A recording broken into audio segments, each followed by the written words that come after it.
नमस्कार दोस्तों, मैं अनिल स्वागत करता हूं आपका अपने चैनल सिलेक्शन अड्डा पर।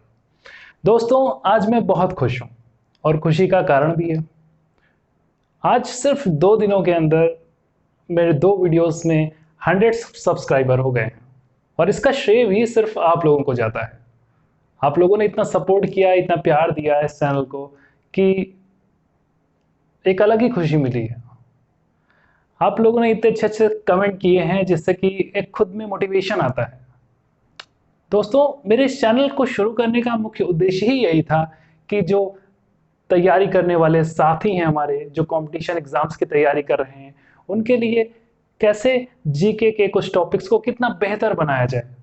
जो भी मैं टॉपिक्स यहाँ लेके आऊँगा उनको कितने आसान तरीके से आप सब तक पहुँचा दूँ, ताकि जो तैयारी करने में मुश्किलें होती हैं वो थोड़ी आसान हो सके, सक्सेस का रास्ता थोड़ा सा ईजी हो जाए।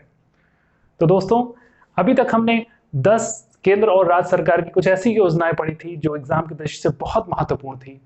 इसी के क्रम में ये तीसरा लेक्चर है और साथ ही अगर अभी तक आपने चैनल को सब्सक्राइब नहीं किया है तो नीचे रेड कलर के सब्सक्राइब बटन पर क्लिक करें और बेल आइकन को भी क्लिक कर दें ताकि आने वाले वीडियोस के लेक्चर्स आपको मिल सकें। तो दोस्तों, चलिए शुरू करते हैं।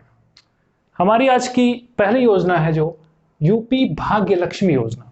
दोस्तों, ये यूपी भाग्य लक्ष्मी योजना जो है ये सरकार द्वारा चलाई गई योजना है जो गरीब वर्ग की, गरीब परिवार में जन्मी जो बेटियां होती हैं उनके लिए है कि जन्म लेने पर ऐसी बेटियां जो गरीब परिवार में जन्मी हैं उनके जन्म पर 50,000 रुपए की सहायता सरकार द्वारा दी जाएगी। उनके बैंक खाते में 50,000 रुपए की जो वित्तीय सहायता प्रदान की जाएगी और साथ में बेटी की मां को 5100 रुपए की वित्तीय सहायता प्रदान की जाएगी। ठीक है, मतलब बेटी के जन्म होने पर बेटी के बैंक खाते में 50,000 रुपए की सहायता और साथ में बेटी की मां को जो वित्तीय सहायता मिलेगी 5100 रुपए की वित्तीय सहायता। तो देखिए, एग्जाम में ये पॉइंट बहुत मैटर करते हैं, ये कितनी वित्तीय सहायता मिलेगी। ठीक है, हमारे राज्य में कैसे बेटियों की शिक्षा को और बेहतर तरीके से उन्नत किया जा सके, ये इस योजना का मुख्य उद्देश्य है। तो देखिए, जैसे जैसे बच्ची बड़ी होगी कक्षा 6 में उसको 3,000 रुपए उसके माता पिता को वितरित किए जाएंगे। ठीक है, कक्षा 8 में ये धनराशि बढ़कर 5,000 रुपए हो जाएगी, कक्षा 10 में 7,000 और कक्षा 12 में 8,000 रुपए हो जाएगी। तो देखिए, कुछ कठिन नहीं है। कक्षा 6 में 3,000 रुपए बच्चे के माता पिता को मिलेंगे, कक्षा 8 में 5,000, कक्षा 10 में 7,000 और कक्षा 12 में 8,000 रुपए मिलेंगे उसको। ठीक है, तो ये मुख्य पॉइंट्स थे यूपी भाग्य लक्ष्मी योजना के तहत।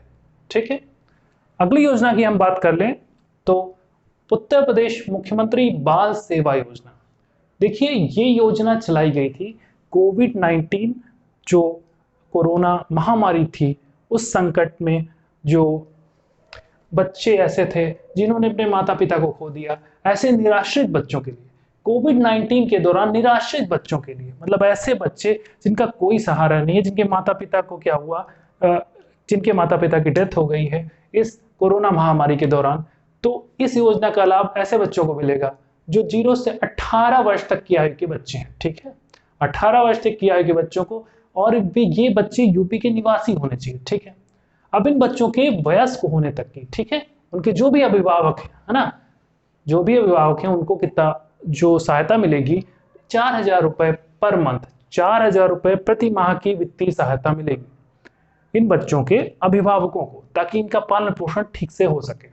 ठीक है, अब इसके पात्र कौन होंगे? देखिए, पात्रता क्या है, ये ऐसे परिवार जिनकी वार्षिक आय 3 लाख रुपए तक है। 2021 के प्रावधान के अनुसार ऐसे गरीब परिवार जिनकी वार्षिक आय 3 लाख तक की है, उनमें क्या होगा, उन बच्चों को ही, उन परिवार के बच्चों को ये वित्तीय सहायता प्रदान की जाएगी। ठीक है, और बालिकाओं के लिए स्पेशली इसमें एक प्रावधान है कि बालिकाएं जो हैं, ऐसी बालिकाएं जो निराश्रित हैं, उनकी शादी के लिए 1,01,000 रुपए की धनराशि प्रोवाइड की जाएगी। ठीक है, तो देखिए, इस योजना जो थी उत्तर प्रदेश मुख्यमंत्री बाल सेवा योजना की मुख्य बातें जो हैं वो यही हैं कि भाई पात्रता कितना है, वार्षिक आय परिवार की 3 लाख हो। ठीक है, और 18 वर्ष की आयु तक की जो है बच्चों के लिए है और ये यूपी के निवासी होना चाहिए।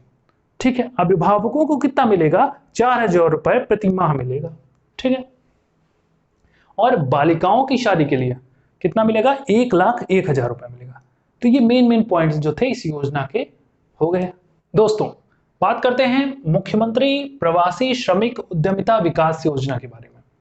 देखिए दोस्तों, ये योजना ऐसे श्रमिकों के बारे में चलाई गई, ऐसे श्रमिकों के लिए चलाई गई जो कोविड-19 महामारी के दौरान अपने रोजगार को खो चुके थे, उनके पास कोई रोजगार नहीं था। कोविड-19 महामारी के दौरान अब उनसे उनके रोजगार छूट चुके थे, आर्थिक स्थिति बहुत खराब हो चुकी थी। ऐसी परिस्थिति में माननीय मुख्यमंत्री जी द्वारा प्रवासी श्रमिक उद्यमिता विकास योजना चलाई गई, जिसका राज्य का बजट 2021-22 में 100 करोड़ रुपए का रखा गया, ठीक है। इसका प्रावधान कितने करोड़ रुपए का रखा गया? 100 करोड़ रुपए का बजट रखा गया, ठीक है। इसका मेन उद्देश्य था, देखिए, दो लोगों पे फोकस करना, एक तो महिला श्रमिकों को, दूसरा पुरुष श्रमिकों को। जो महिला श्रमिकों के लिए है वो स्वरोजगार स्थापित करने हेतु 10 लाख रुपए का ऋण बिना ब्याज के। देखिए, अब इनको एक मौका दिया गया कि आप ये अपना कोई रोजगार स्टार्ट करिए, उसके लिए पैसे की जरूरत होगी, ऋण की जरूरत होगी, क्योंकि ऐसे पैसे मिल नहीं सकता। तो उसके लिए क्या है? स्वरोजगार, अपना रोजगार स्थापित करने के लिए 10 लाख तक की ऋण मतलब लोन की व्यवस्था सरकार ने कराई, वो भी महिलाओं के लिए, महिला श्रमिकों के लिए बिना किसी ब्याज के। देखिए कितना ही अच्छा स्टेप है सरकार की तरफ से। लेकिन पुरुष श्रमिकों के लिए वहीं पर क्या है? 4% ब्याज के साथ वही 10 लाख रुपए का ऋण प्रदान किया जाएगा, ठीक है। इस योजना की मुख्य बात यही थी कि बजट कितना होना चाहिए। मुख्यमंत्री प्रवासी श्रमिक उद्यमिता विकास योजना के तहत बजट कितना है सरकार का? 100 करोड़ रुपए का रखा गया, ठीक है। उसके बाद महिला श्रमिकों के लिए अपने रोजगार स्थापित करने के लिए कितना ऋण दे सकते हैं? 10 लाख रुपए का ऋण प्रदान करेंगी सरकार और बिना ब्याज के। पुरुष श्रमिकों के लिए 4% ब्याज होना चाहिए 10 लाख का ऋण, ठीक है। तो ये योजना यहाँ पे कंप्लीट होती है। अगली योजना की बात हम करते हैं, मुख्यमंत्री शिक्षुता प्रोत्साहन योजना। देखिए, मुख्यमंत्री शिक्षुता प्रोत्साहन योजना, ये योजना युवाओं के लिए है, ठीक है। युवाओं को स्वरोजगार या रोजगार से जोड़ने के लिए, ठीक है, ताकि युवा जो है वो अपना रोजगार खुद कर सके, ठीक है। युवाओं को स्वरोजगार या रोजगार से उनके जोड़ने के लिए। इसमें दूसरा पॉइंट है इंपॉर्टेंट कि MSME, micro small and medium enterprises का फुल फॉर्म है। क्या फुल फॉर्म है? Micro small and medium enterprises. तो उनकी जो यूनिट्स हैं, मतलब ऐसे उद्योगों, MSME से रिलेटेड जो उद्योग हैं, छोटे लेवल पे जो उद्योग की शुरुआत के लिए, उनके लिए भाई प्रशिक्षण की आवश्यकता होगी भाई। तो ये जो प्रशिक्षण सरकार देगी, उस प्रशिक्षण में भी साथ में, देखिए कितनी अच्छी बात है, 2500 रुपए प्रति माह का भत्ता भी सरकार देगी, ठीक है। 2500 रुपए। देखिए, पहले तो प्रशिक्षण दे रही है युवाओं को रोजगार के लिए कि अपना भाई रोजगार शुरू करो, उसके लिए प्रशिक्षण, एक ट्रेनिंग की जरूरत होगी, ठीक है। और ये ट्रेनिंग के साथ ही साथ 2500 रुपए प्रति माह का भत्ता भी दे रही है सरकार, ठीक है। अभी जो 2500 रुपए प्रति माह का जो भत्ता है, ये केंद्र और राज्य सरकार वहन करेगी, कितने अनुपात में? तो ये इंपॉर्टेंट पॉइंट है, ठीक है भाई। केंद्र सरकार इस 2500 में से 1500 अपना स्वयं वहन करेगी और 1000 उसका राज्य सरकार वहन करेगी। तो 15 + 1000 बराबर 2500 हो गया, ठीक है। ये थी मुख्यमंत्री शिक्षुता प्रोत्साहन योजना। अब हमारी लास्ट आज की योजना है आयुष्मान भारत डिजिटल मिशन। देखिए, आयुष्मान भारत डिजिटल मिशन जो है, इसका उद्देश्य है डिजिटल हेल्थ आईडी प्रदान करना। अब देखिए, डिजिटल हेल्थ आईडी क्या होता है? देखिए, डिजिटल हेल्थ आईडी का मतलब यह है कि अभी तक की क्या होता था, हम बीमार पड़ते हैं, कौन सी जांच करा रहे हैं, कौन सी बीमारी है, अलग अलग पर्चे बनते थे। अब सरकार ने डिजिटल तरीके से हर पर्सन, देश के हर नागरिक के लिए डिजिटल आईडी की व्यवस्था स्टार्ट कर दी है, ठीक है। अब इसमें क्या होगा, हर पर्सन, हर नागरिक की एक डिजिटल हेल्थ आईडी होगी। मतलब उस हेल्थ आईडी, ऑनलाइन आईडी में क्या होगा, आपने कब कब क्या क्या टेस्ट करवाए, क्या क्या जांचें करवाई, कब कब क्या क्या बीमारियों का सामना करना पड़ा, कौन कौन सी दवाएं ली आपने, ये सब इसमें सेव रहेंगे उस आईडी पे। तो देखिए कितना अच्छा स्टेप है सरकार द्वारा कि सारे रिकॉर्ड्स आपको आपके ही सामने होंगे और कहीं खोने का कोई टेंशन ही नहीं, ठीक है। तो इसका उद्देश्य डिजिटल हेल्थ आईडी प्रदान करना, यही थी डिजिटल हेल्थ आईडी, ठीक है। और ये योजना की शुरुआत, आयुष्मान भारत डिजिटल मिशन बहुत इंपॉर्टेंट योजना है। इसकी शुरुआत प्रधानमंत्री नरेंद्र मोदी जी ने 15 अगस्त 2020 को की थी, ठीक है।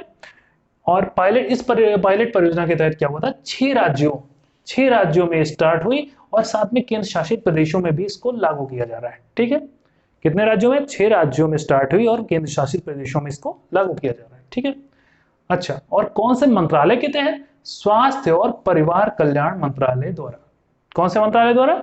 स्वास्थ्य और परिवार कल्याण मंत्रालय द्वारा और एनएचए के तहत। ठीक है, अब आप कमेंट बॉक्स में हमको बताएंगे एनएचए का फुल फॉर्म क्या होता है। ठीक है, और ये आज की 5 योजनाएं कंप्लीट हुई। अगर आपने इनको ठीक से नहीं नोट किया है तो मैं स्क्रीनशॉट देने का टाइम दे रहा हूं, स्क्रीनशॉट ले लीजिए। आप कुछ सेकंड का टाइम है, आप स्क्रीनशॉट ले लीजिए बोर्ड का और उसके बाद पेन डाउन कर लीजिए इनको। ठीक है,